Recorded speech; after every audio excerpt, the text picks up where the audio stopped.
Salve os nossos amados na paz do Senhor, uma bendita paz do nosso Deus e soberano, aquele que fez o céu, a terra e o mar.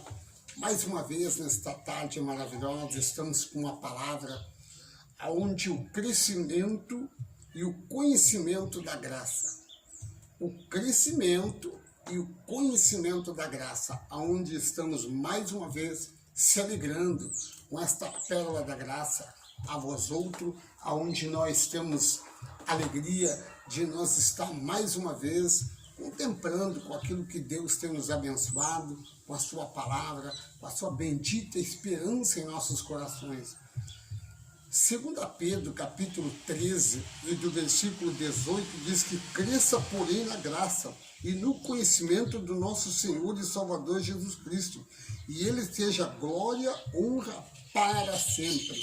É para sempre. Então, quando nós vimos a esse entendimento, a essa sabedoria, que Deus disse que seria para sempre, nós temos um entendimento que não é hoje abençoado, amanhã pede a tua bênção, a tua graça, porque a tua graça é eterna, a tua graça é verdadeiramente para sempre. Por isso, nesta tarde, eu te digo, cresça no conhecimento da sabedoria de Deus, pela graça. Aquilo que o Senhor disse, movido pelo Espírito Santo, você tem um entendimento, movido pela sabedoria, você tem aquela graça, a esperança que vive e reina para sempre. Aonde eu te digo, para Deus, é impossível que o homem não receba um milagre. Para Deus, é impossível que Deus não faça realizar o teu sonho. É impossível que Deus não faça uma cura milagrosa. É impossível que Deus possa deixar o homem desamparado, porque quando nós olhamos dentro desta palavra, a impossibilidade humana, ela muitas vezes não tem uma capacidade para te trazer uma esperança verdadeira, mas o Senhor, como o homem dos impossíveis, que para o homem é impossível fazer, para Deus é possível sim fazer milagre, maravilha, restaurar, renovar, fazer com que a tua mente tenha um crescimento espiritual. Por isso, o crescimento e o conhecimento da graça é que nos renova, é que move os corações. Por isso aqui estava dizendo, Pedro, quando estava dizendo, no 2 Coríntios, Pedro, capítulo 3, versículo 18, ele disse, cresça, porém na graça e no conhecimento. Cresça, é para que haja um crescimento, para que nada volte. Porém, tudo aquilo que ele vem trazendo para nós é que nós venhamos entender. Por isso ele disse, deixe para trás as coisas como menino. Por isso, meu amado, quando você recebe a autoridade, o conhecimento, a sabedoria, aquele entendimento da graça, você deixa de ser menino, você deixa de pensar, raciocinar como menino, mas pensa como adulto. É por isso que lá em 1 Coríntios, do capítulo 13, há uma palavra do versículo 11 que diz assim, 13, 11, ele disse assim nesta palavra, quando eu era menino, falava como menino, pensava como menino, raciocinava como menino, mas quando me tornei homem adulto, deixei para trás as coisas de menino. Então você começa a pensar algo precioso. Antes a mente das pessoas, quando não conheciam a graça, eles eram movidos pela ordenança humana, pelo conhecimento humano, mas quando se tornaram adultos, eles já pensavam algo precioso, já não precisavam do leite materno, mas sim de um alimento sólido, um alimento de poder, de graça, de esperança. É o que eu te trago nesta tarde. Agora, pois se vimos apenas um reflexo obscuro do espelho, mas então veremos face a face. E agora conheço, diz Paulo. Por quê? Porque quando pensa, antes raciocinavam a mente, hoje eles pensam já diferente. A mente madura, uma mente preparada. E olha bem, e a nossa fala, olha bem, já não seja sempre para agradar ao homem. Olha, mas seja agradável a Deus. É por isso que diz, raciocinava como menino. Quando aquele povo andava lá, eles não conheciam. Nós vimos que há uma palavra muito abençoada, que diz que o profeta Isaías, quando estava citando esta palavra, Isaías capítulo 9, do versículo 2, diz que o povo que andava em treva, eles viu uma grande luz, porque foi iluminado os corações dele, foi relevado as coisas que não entendiam, mas no momento em que eles entenderam, eles raciocinaram, não, é a verdade que está aí. Assim é que acontece hoje, quando nós temos o conhecimento, a sabedoria deste Deus, nós vimos que há diferente, é por isso que eu digo a você, há uma diferença nas coisas de Deus. Já no livro de Colossenses, do capítulo 4, ele traz uma coisa maravilhosa, que ele vem trazendo a sua palavra verdadeira. Do capítulo 4, versículo 5, ele diz assim, seja sábio no procedimento. Olha, como proceder, as coisas que é de Deus. É por isso que quando estava dizendo, nós vimos aí, 1 Coríntios capítulo 13, do versículo 11, deixe a mentalidade de criança, mas raciocínio como adulto. É por isso que nós temos que entender, já no livro de Gálatas, capítulo 4, versículo 5, diz que seja sábio no procedimento para com os que de fora. Olha bem, aproveita ao máximo todas as oportunidades. Versículo 6. E o seu falar seja sempre agradável e temperado com sal, para que saiba como responder a cada um. O que ele quis dizer aqui, amado? Quando o profeta, quando o apóstolo estava falando a esta palavra, ele estava já colocando, disse, você é sábio em conhecimento, você é sábio em sabedoria, você é sábio no procedimento de falar, como procede dos teus lábios, quando vai falar, porque o que nós vimos hoje? Hoje nós só ouvimos palavras dentro das chamadas de igreja. Eu vivi aí, eu fui do sistema religioso muitos anos, e onde ele falava, amado, quando falavam, era somente o gafanhoto, era somente a tristeza, a angústia, a dor, é tudo que não resulta em nada para o Senhor, porque para Deus tudo é possível naquele que crê. Mas quando as pessoas colocam o obstáculo para Cristo, foi em vão, porque Cristo disse que veio para derrubar as barreiras, para derrubar os obstáculos, olha bem, ele veio para excluir a lei, para excluir os mandamentos de homem, mas colocar a lei de Deus, que é escrita em nossos corações, para a realidade, para a verdade. É por isso que diz, seja sábio no procedimento para com que você, aqueles de fora, e olha bem, e aproveita o máximo para falar aquilo que é bom, aquilo que transmite a realidade, aquilo que traz olha bem, um conhecimento da parte de Deus, e seja apto a ensinar aqueles que ainda estão se perdendo, aqueles que ainda, meu amado, ainda estão preocupados, não conseguem entender os mistérios, mas seja forte, seja vitorioso no falar, seja vitorioso no receber a tua graça, porque é desta maneira que o Senhor muitas vezes traz este conhecimento.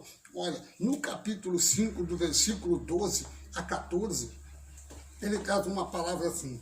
Olha o que ele diz aqui nesta palavra. Embora a esta altura já tivesse de ser mestre. O que estava dizendo? Nós vimos pessoas que hoje, eles ainda não cresceram na maturidade, ainda não tiveram um conhecimento total da graça, do amor, do verdadeiro Deus, que é transmitido pelo Espírito da graça. É isso que nós muitas vezes falamos. A mente ainda está fechada, porque aqui ele está dizendo, embora a essa altura já devesse de ser mestre, preciso de alguém que ensine a vocês, novamente, aos princípios alimentares da palavra de Deus, então estão precisando de leite e não de alimento sólido. Era o que ele estava falando, ainda nessa altura, que ando 10, 15 anos no ministério, mas continua a mesma coisa, feijão com arroz. Não mudaram, meu amado, não mudaram. E hoje Ainda é preciso um ensinamento, ainda é preciso para essas vidas que ainda trazem as coisas antigas, sendo que nós hoje somos ministros de uma nova aliança, embaixador de Cristo. Não precisamos de leite, mas sim do alimento sólido. Olha o que ele diz no versículo 3. Quem se alimenta de leite ainda é criança, não tem experiência no ensino da justiça. Não tem. Mas o alimento sólido é para adulto, e os quais, pelo exército constante, tornar-se apto para discernir tanto bem quanto mal. É isso que nós vimos dentro desse texto, aonde, meu amado, quando se torna adulto, a mentalidade é transformada, é uma mente restaurada. É isso que nós precisamos, de entender os mistérios de Deus. Quando nós vimos a esta realidade, nós vimos que é mudado, a transparência é mudada. Os adultos crescem em tudo, como no cabeça, em Cristo. Não é na vontade própria, mas é no Senhor. É por isso que ele diz, todas as coisas me foi entregue. Quando ele disse foi entregue, foi até um determinado tempo. Depois ele teve que o próprio filho entregar ao pai, para que ele tomasse posse das autoridades. Hoje, meu amado, é lamentável em dizer que hoje, aqui quando estava atuando, quando Cristo estava em vida, reinando, ele estava ensinando, como Paulo estava ensinando, tudo aquilo, enquanto não tinha se entregue ao Pai. Mas no momento que é entregue ao Pai, quem domina é o Pai, quem faz é Ele, Deus, o que fez o céu, a terra e o mar, e que está tudo em suas mãos. Porque Cristo, meu amado, aquele homem nazareno, aquele homem, o Cristo, o Jesus ao qual eles conheciam, aquele homem de Nazaré, aquele entregou tudo ao Pai na cruz. Por isso ele disse, Pai, eu te entrego o meu espírito. E o Pai dominou. O Pai toma posse de tudo. É Ele que age, Ele que te chamou, Ele que te escolheu, Ele que te predestinou, Ele que te remiu para ser filho, herdeiro da graça e da bênção. É por isso que aqui, meu amado, do versículo 15, ele diz uma palavra aqui. Antes, seguimos a verdade. Já não estamos mais à vontade humana. Em amor, crescemos em tudo aquilo que é o cabeça, que é Cristo, dele todo o corpo ajustado e unido pelo auxílio de todas juntas, cresce e edifica-se a si mesmo em amor, na medida em que cada parte realiza a sua função. Amado, tudo que é possível tem que ser possível a Deus. Tudo que não é de possibilidade, não adianta. Não adianta lutar, não adianta fazer, eu tenho poder. O Senhor, é Ele que domina, é Ele que dá o crescimento, é Ele que faz com que nós entendamos os seus mistérios, é Ele que faz com que nós entendemos aquilo que Ele tem para nós e para você, que é hoje. Imagina, Deus tem para você algo diferente, aquilo que muitas vezes faltava, que era o que ensinava nós errado. Hoje, meu amado, a palavra, ela está no teu coração, a verdade está no teu coração, bem ajustado, porque o cabeça não é o pastor, o cabeça é Cristo, o autor e consumador da fé. É o que ele tem trazido a você. Olha o que diz 2 Coríntios, capítulo 10, versículo 15. Diz assim, da mesma forma, não vamos além dos nossos limites. Olha bem, gloriamos no trabalho, ou noutros fizemos. Nossa esperança é que à medida que for crescendo, a fé que vocês têm, a nossa atuação entre vocês aumenta ainda mais, para que, por santos, pregar o evangélico aos necessitados. É diferente. Não se gloriamos em nós, como nós vimos pessoas. Eles colocam, eu tenho poder, eu tenho autoridade. A autoridade está no Senhor. O entendimento está no Senhor, o crescimento está no Senhor, porque Ele é a graça, Ele é o Espírito. É por isso que nós olhamos a esse entendimento. Ele diz que é mudado conforme a sua fé e a sua esperança. Lá em Efésios capítulo 2 e do versículo 21, ele traz um conhecimento muito a nós. Ele diz: no qual todo edifício é ajustado e cresce para tornar-se um santuário. Olha bem, quando o ser humano, quando o filho se torna filho, herdeiro, ele torna-se um edifício, ele torna-se um santuário santo, onde ele está dizendo, no qual todo edifício é ajustado e cresce para tornar-se um santuário santo no Senhor. E nele vocês também estão sendo edificados, junto para se tornarem morada do Deus, por seu Espírito. Então aqui nós vemos a morada do Senhor, do Deus, é na tua vida, quando tu te entrega. O teu corpo é um corpo ajustado. O teu corpo hoje tornou-se o santuário do Deus vivo. O teu corpo tornou-se hoje, olha, o templo do Senhor. O teu corpo tornou-se a casa de Deus, uma morada exclusivamente dele. É por isso que muitas vezes nós estamos aqui explicando as palavras, aquilo que o Senhor diz, a cada um é concedido, ele diz aqui, a cada um de nós foi concedido a graça conforme a medida repartida em Cristo. E você, meu amado, tem esse domínio, tem essa autoridade de dizer que Cristo está na tua vida. E que ele disse que tudo seria a ti. Onde desde o Evangelho me tornei ministro. Quando Paulo estava dizendo, porque ele tinha já a convicção de responder esta palavra. Por isso, meu amado, a palavra de Deus, ela nunca volta vazia. Porque Deus está no negócio. Deus está no controle. Nesta tarde, ele te diz para você, Deus nunca perdeu uma batalha. Deus nunca, meu amado, deixou alguém confundido. Deus nunca desamparou ninguém. Ele nunca te desampara. Ele nunca, meu amado, ele te rejeitou. Ele nunca, meu amado, Deus nunca te separou. Ao contrário, ele tem algo na tua vida nessa tarde, dizendo que ele e dele é o controle.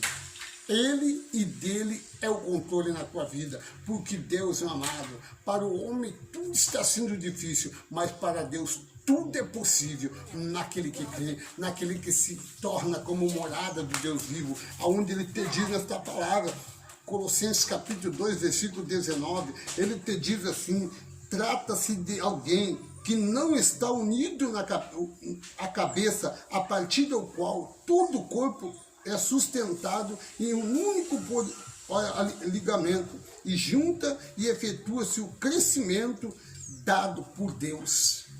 Então, meu amado, aqui quando eu vejo esta palavra, aquilo que Deus ligou, aquilo que Deus uniu, aquilo que Deus colocou como especialidade, é dele. Ele é o cabeça, ele é o oleiro para que molde este vaso. Ele, meu amado, é o que pode fazer todas as coisas na tua vida, na vida da tua família, na vida dos teus vizinhos, aonde tu está no teu trabalho, Deus está. Deus está no negócio, Deus está no controle, porque Ele é o cabeça, Ele se tornou, aqui diz, unido à cabeça. Quando você está unido à cabeça, meu amado, você está unido com o Senhor. Nada pode te separar. Nele também nós fomos circuncisados, não com a circuncisão feita por mãos humanas, mas com a circuncisão feita por Cristo, que é o despojar. Olha bem, o despojar do corpo da carne. Isto aconteceu quando vocês foram sepultados com Ele no batismo da morte. Porque, amado, o crescimento é um conhecimento da graça. Ele traz sabedoria, aonde Cristo é o supremo criador de toda a história na tua vida. A tua história é mudada quando tu entra no conhecimento e na sabedoria espiritual. Quando tu tem o Deus na tua vida como, olha bem, ordenância, você se torna vencedor. É por isso que aqui eu te digo, isto acontecerá no dia em que ele verdadeiramente ser glorificado. Ele disse que quando seria glorificado pelo Pai, você também. Você seria glorificado, você seria justificado, santificado. Olha, herdeiro da graça e da misericórdia do Pai. São essas palavras que eu te trago nesta tarde abençoada. Muitas vidas não conseguem entender os mistérios que o Pai tem. Quando eu vejo essa palavra, eu vejo quando Cristo estava falando para nós aqui, impactar 1,37, lá, Lucas capítulo 1 e do versículo 37, ele já trazia uma palavra abençoada àquele povo, dizendo, olha, ele estava falando com os discípulos e ele disse, olha, é impossível que não aconteça se crer. É impossível que não esteja acontecendo aquilo que Deus quer na tua vida. É impossível, meu amado. Deus, quando Ele está trabalhando, tudo acontece, tudo é feito segundo a sua vontade. É difícil não acontecer, mas eu te digo, olha, é impossível que Deus, nesta tarde, não faça o milagre na tua vida. É impossível que Ele não possa fazer aquilo que Ele tanto prometeu. Olha o que Ele diz. Lucas capítulo 1, versículo 37, pois nada é impossível para Deus. Nada é impossível, meu amado. Já lá em Mateus capítulo 19, versículo 26, ele diz assim, quando Jesus olhou para eles e respondeu, para o homem é impossível, mas para Deus todas as coisas são possíveis. São possíveis do que Deus não pode fazer na tua vida. É impossível que Deus não pode relatar o que tu necessita, o que tu está passando. É por isso que nessa tarde, amado, Deus trabalha. Deus está no controle de tudo que está acontecendo na tua vida. Amado, eu te digo, Deus, Ele tem algo a cada momento para nos entregar. Hoje eu te digo, crescimento e conhecimento da graça é viver segundo a vontade do Pai. Eu quero orar por você nessa tarde, uma tarde abençoada, uma tarde onde estamos aí orando, falando com o Pai através da sua palavra, sem manipulação, sem barulho, sem ocultar a verdade. O conhecimento, a sabedoria vem de Deus. E Ele te diz, cresça no conhecimento, cresça na sabedoria, cresça na sabedoria do Senhor, não humano. O conhecimento e o entendimento vem da parte de Deus. Bendito Deus, Pai Todo-Poderoso, mais uma vez estamos na sua presença para te agradecer, para te louvar e bendizer o teu nome, Pai. Eu estou aqui orando com esses amados que estão conosco, esses abençoados da cidade de Erval Seco, de Seberi, da cidade de Panambi, aqui de Frederico Vespale. Paizinho amado, estamos na tua presença, te apresentando os nossos amados da cidade de Uruguaiana, a cidade, Paizinho amado, ao redor, Senhor, vindo até aqui, Senhor, a esta cidade, cada bairro, cada, Senhor, lugares onde tu estás, a tua presença, Pai, é o que tem inundado. Por isso, Senhor, tudo é possível para ti. O Senhor tem dado um crescimento, o Senhor tem dado uma sabedoria para nossas vidas, Pai amado, para nós ministrar o que é teu, a palavra é tua, o pensamento é teu, o entendimento é teu, Pai, nessa tarde. Pai amado, se for da tua vontade, como diz a tua palavra, que o Senhor venha abençoar esta cidade, que o Senhor venha abençoar, Senhor, esta nação, de gerações a gerações, que tu venha, Pai amado, ser onipresente na nossa vida, estar presente em todo momento. Eu te apresento este lar onde estamos aqui, onde está a Rosana, o Daniel, está o João Vitor, está aqui a Dona Vera, estamos nós aqui, Pai amado, como embaixador de Cristo, a minha esposa como embaixatriz. Eu te apresento nessa tarde esses abençoados, amados que estão conosco através desta live, que a tua palavra venha ficar, Senhor, marcada a cada dia, cada momento nesses corações. Eu creio, Pai amado, que o Senhor possa abençoar os vizinhos ao redor deste lugar aqui, aonde a tua palavra seja perfeita, aonde a tua palavra, Senhor, seja forte como espada de dois gumes. Eu preciso, Senhor, neste momento, que o Senhor, me dê entendimento, Senhor, para que eu possa ministrar aquilo que é seu. Eu te louvo, eu te exalto e te glorifico para a honra e glória do teu nome, que nós se despedimos de cada um que está conosco, mas não da tua presença. Amém e amém.